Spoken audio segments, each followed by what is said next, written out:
Shabbat Shalom. In generations to come, the elections of 2016 will be viewed as a historic flashpoint for the American Jewish community, due to what is, and perhaps more significantly, what is not happening. Senator Bernie Sanders, to the best of my knowledge, having picked up far more delegates than any other Jewish presidential candidate in history, having captured the imagination and support of a significant slice of the American electorate. Secretary of State Hillary Clinton, mother-in-law to a nice Jewish boy, was not too long ago standing under the chuppah with President Clinton beside their Methodist daughter, a watershed moment for American Jews, second only perhaps to Oreo cookies going kosher. On the Republican side, Donald Trump has a daughter and son-in-law who are active, observant, upstanding members of the Upper East Side Jewish community, engaged in Jewish life to a degree that I think we all probably can and should aspire. And then if things weren't interesting enough, this week President Obama chose Merrick Garland as his nominee for the Supreme Court, a Jew born to a Jewish mother and a Protestant father.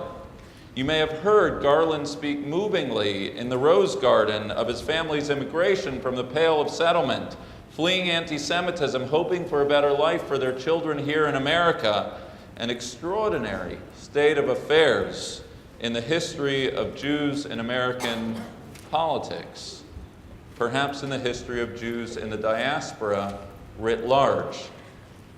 That said, in the years to come, I believe the most interesting thing that will be said about what has and is happening vis-a-vis American Jews in the public sphere is what is not happening in the Jewish community and the wider community. I can recall, and I'm sure you can too, with great vividness, the drama surrounding Al Gore's August 2000 choice of the Jewish Joe Lieberman as his vice presidential candidate. Excuse me.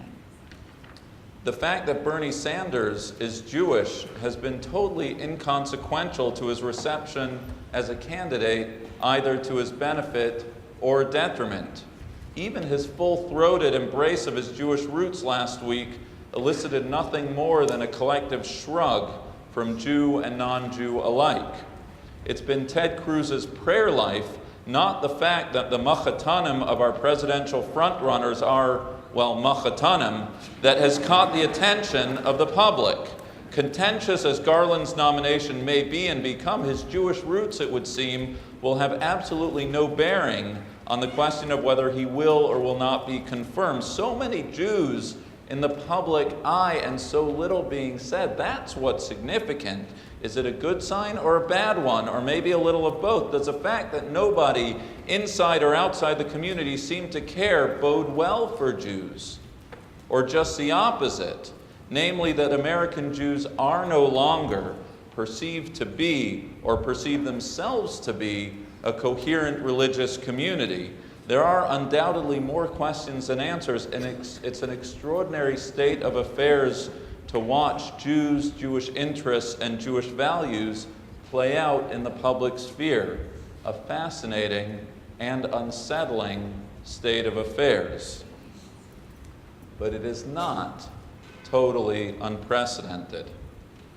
There are many ways to read the Scroll of Esther, the story of the festival of Purim that we will celebrate on Wednesday night. It's a festival about kings and queens, masks and merriment, diverted, disasters, heroism, and of course, Hamantaschens. But at its core, it is a tale about how a diaspora Jewish community navigates the threats and opportunities of what it means to be a distinct minority, all the while living in proximity to the halls of power. The intrigue of Haman's dastardly plot against the Jews is not that it was hatched. That fact unto itself would not be enough to carry the story. The intrigue is that unbeknownst to Haman, Achashverosh, and a whole lot of others, Esther the queen was herself a Jew. Esther is a story about the shifting and unpredictable nature of power. The Jewish people are a body politic without a divine polity. Esther is a diaspora Jew. She is a woman and she is an orphan. On so many fronts, she is powerless. And yet the combination of her beauty and Uncle Mordecai's initiative has thrust her into the royal palace. Her regal status, the reader knows, comes at the cost of a significant concession. She must not reveal her Jewishness to anyone.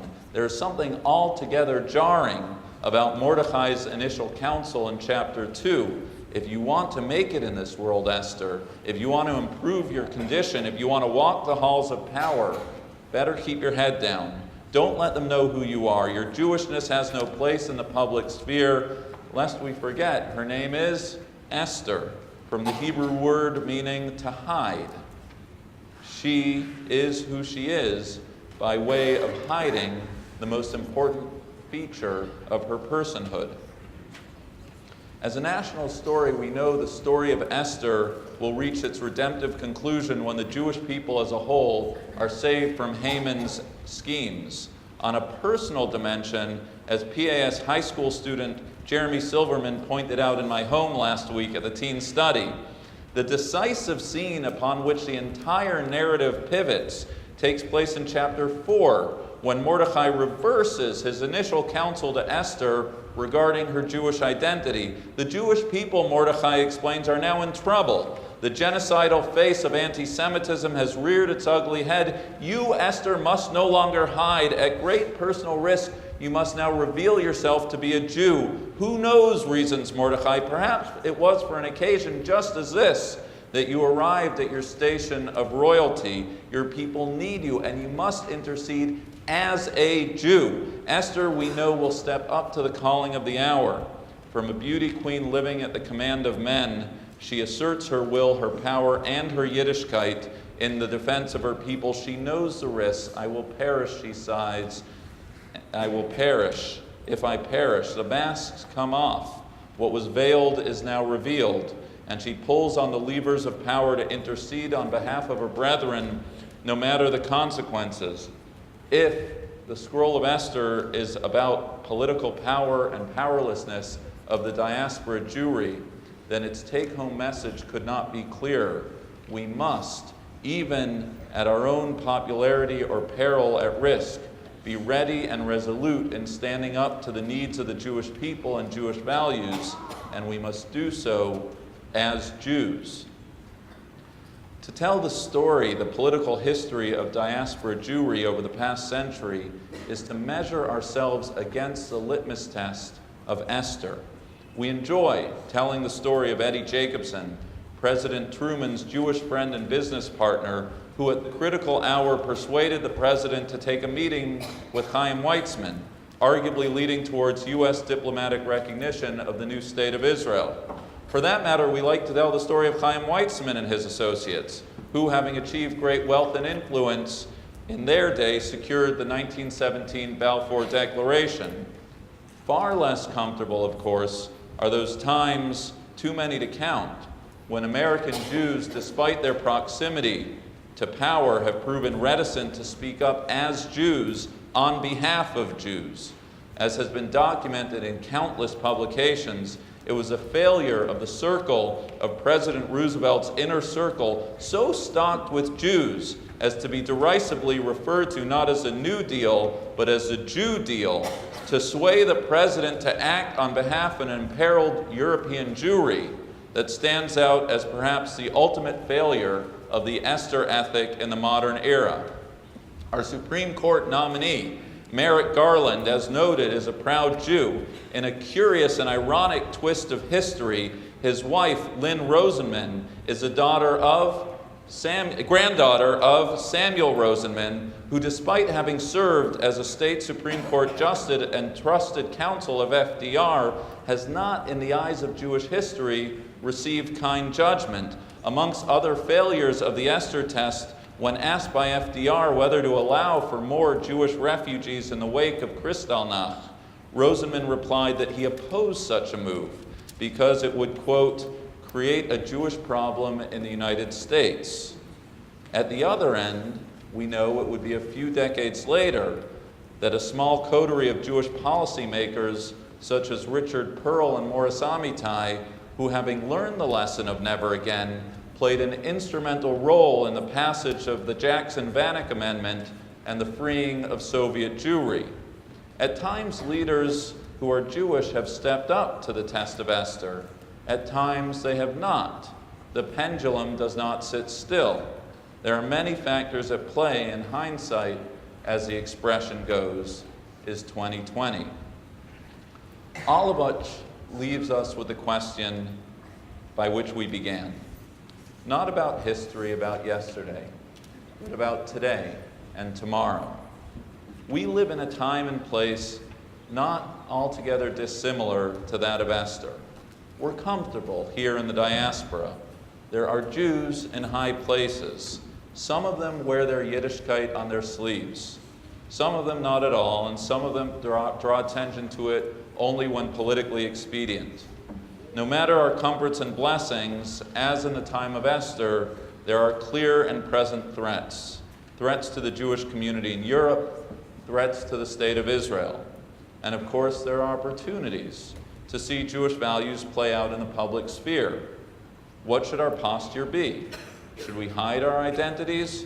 Should we speak stridently and openly as Jews? What does our moment ask of us? Ask of our leaders who are Jewish.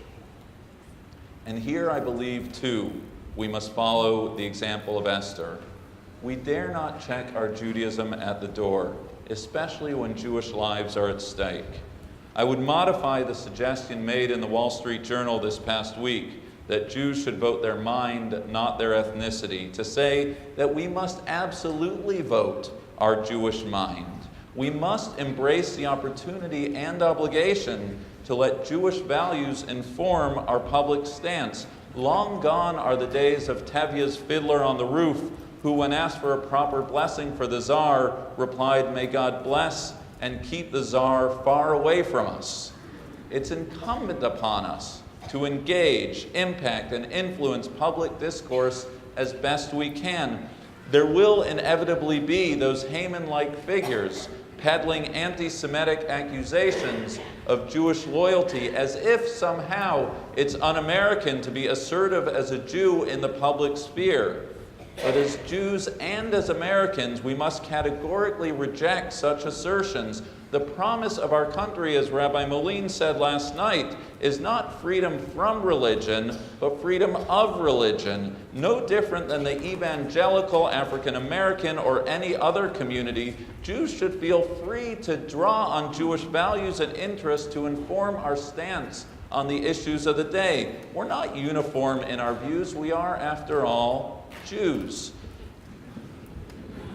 Hunger, healthcare, education, poverty, immigration, defense, Israel, and otherwise. Our tradition has much to say about these issues, ranging from the neoconservative to the liberal left. No one person should ever claim to speak for all of Jews or for Judaism. But what we cannot do is act like Judaism and Jews have nothing to say, sitting around waiting for help to arrive from another place when we ourselves are positioned to take action. The stakes are too high.